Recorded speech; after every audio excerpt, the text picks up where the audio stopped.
తురుముకున్నట్టే వస్తుంది నీట్గా.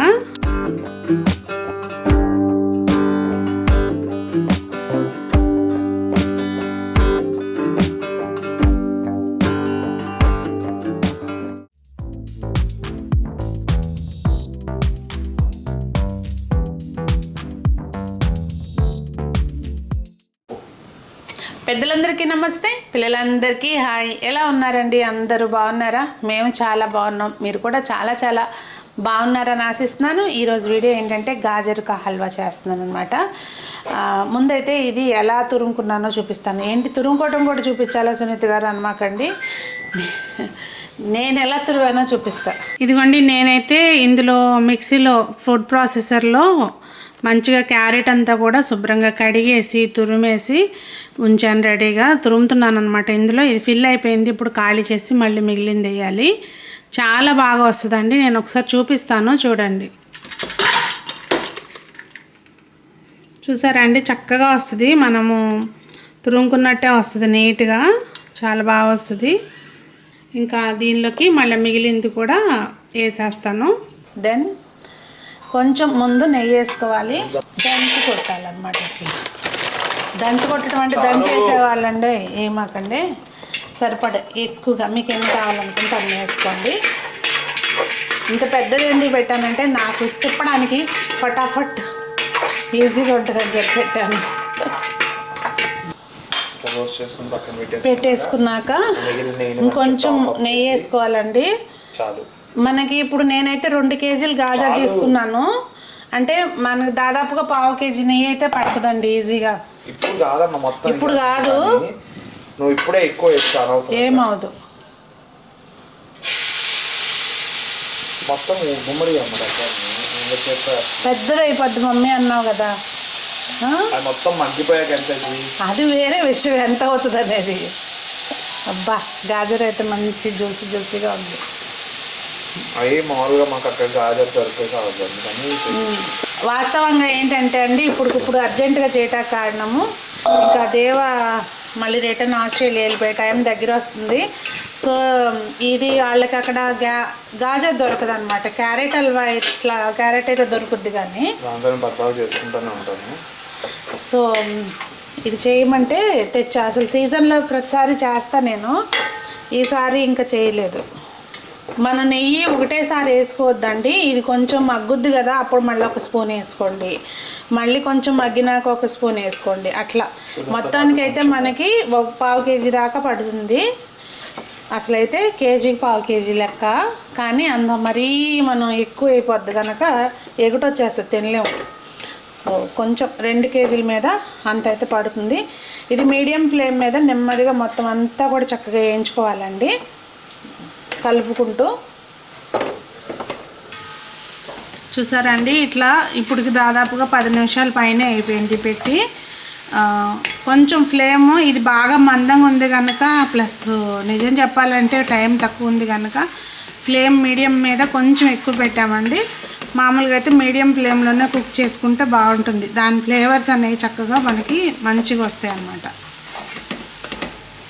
మనకి పంచదార అయితే అండి, మనం తినేదాన్ని బట్టి కేజీకి 200 గ్రాముల నుంచి 250 గ్రాముల వరకు పడుతుంది.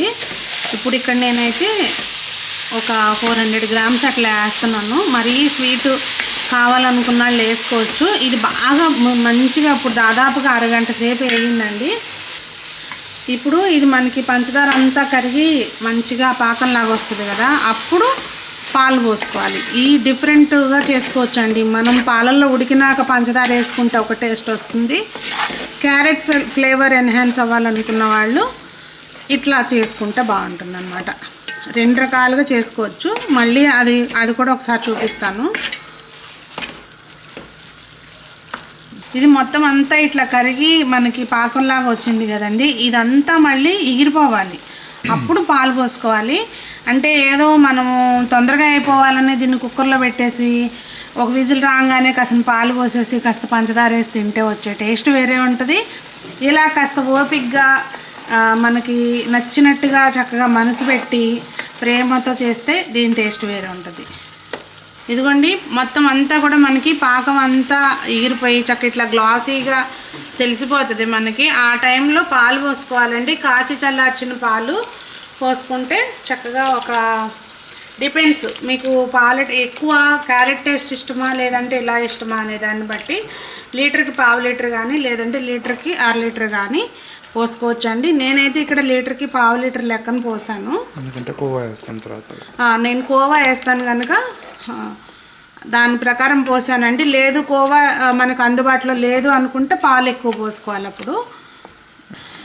ఇదిగోండి చూసారా, కొంచెం మీకు జ్యూసీగా కావాలి అనుకుంటేనేమో ఈ స్టేజ్లో, బాగా డ్రైగా కావాలనుకుంటే ఇంకా కొంచెం సేపు ఆగినాక కోవా వేసుకోవాలి.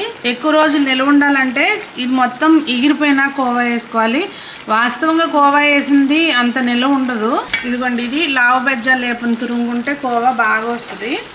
మనం చేత్తో నలిపేసే కంటే కొంచెం నీట్గా వస్తుంది అనమాట. నలిపేసినా ఏమవుతుంది, అది ఎలాగో కరిగిపోద్ది అనుకోండి, కొంచెం అట్లా బాగుంటుంది. మీరు ఎలా చేస్తారో కూడా కామెంట్ చేయండి. ఇప్పుడు ప్రతిదీ కూడా వంటకం ఒక్కొక్కళ్ళం ఒక్కోలాగా చేసుకుంటాం కదా.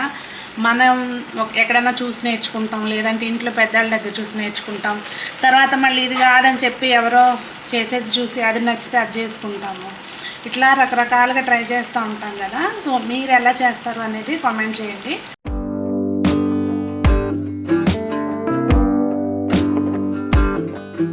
చూసారండి అసలు ఎంత బాగా వచ్చిందో కదా.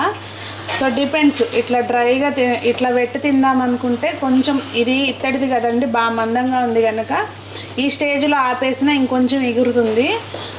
దీనిలోనే ఉంచేస్తే కనుక డిష్ అవుట్ చేయకోకుండా. లేదు మీకు కొంచెం డ్రైగా కావాలి అనుకుంటే ఇంకొంచెం సేపు కుక్ చేసుకోవాలి. మాకైతే ఇంకొంచెం డ్రైగా తింటాము. సో ఈ స్టేజ్లో క్రంచీగా తిందాము అనుకుంటే జీడిపప్పు తర్వాత వేసుకోవాలి.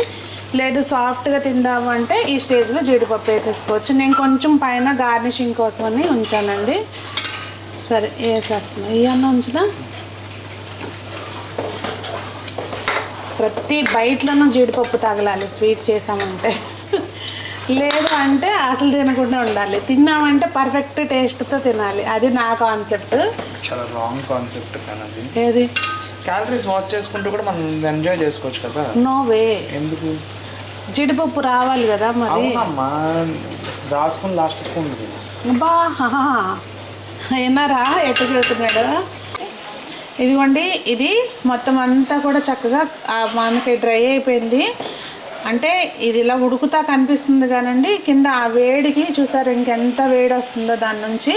ఈ టైంలో గ్యాస్ ఆఫ్ చేసేసుకోవాలి. మీరు ఏ పాత్రలో వండుతున్నారు అనే దాన్ని బట్టి కూడా గ్యాస్ ఆఫ్ చేసుకోండి. ఇది మందంగా ఉంటుంది చాలాసేపు. ఇంకా అలా మూత పెట్టేసాం అనుకోండి చాలాసేపు ఆ వేడికి ఇదంతా డ్రై అయిపోతుంది.